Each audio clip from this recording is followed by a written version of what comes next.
Hello world, this is Random Fix, and today I'm going to show you how to replace the battery on your Mini Cooper. And to do this, all you're going to need is a 10mm socket, and you want to begin off with removing the rubber molding here. With that out of your way, you're going to come loosen up this 10mm plastic retainer right here, as well as this 10mm bolt back here.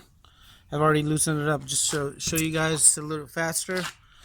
Get these off, and what you want to do is grab this piece right here from this side, lift up, and back this piece out. Now you can just put that to the side, and these are going to be the same 10mm bolts, and you're going to want to go ahead and remove the negative terminal off here first. Put it to the side. Same thing with positive terminal. Get this off here. And you want to loosen up this 10mm bolt down here as well. This will loosen up, and this is the battery hold down, so get that out of your way and to the side. And now your battery is ready to be removed. Grab the battery. You're gonna have to slide it out this way. There's a little wedge in the back that actually keeps it in place. So let me see if I can do this for you guys one-handed.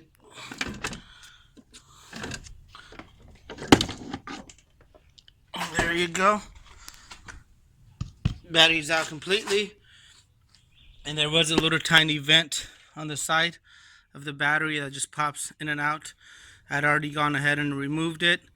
And to reinstall, you want to go in the same exact order. Always put your positive battery terminal on first, and then your negative, and you may have a check engine light when you do this procedure.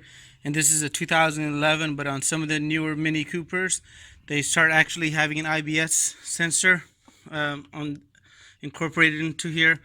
So on those, you got to kind of watch out. I have not done one to tell you if there's a special procedure, but I'm going to be upgrading this battery to an AGM. So you want to make sure that whatever battery you get has that little port on the side. And let me go ahead and reinstall my battery, and I'll see you guys in a few minutes.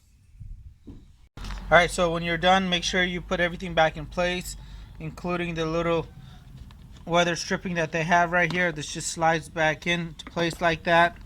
And with that back in place, make sure everything's attached back in the battery correctly. You may experience a check engine light on the vehicle, but that will reset by itself after you drive the vehicle for a set number of miles and procedures. Just drive it like you would normally. And the top on this particular vehicle actually didn't work for about the first 150 miles, but after driving the vehicle, I just learned the procedure by itself, and we do not have to go visit the dealership.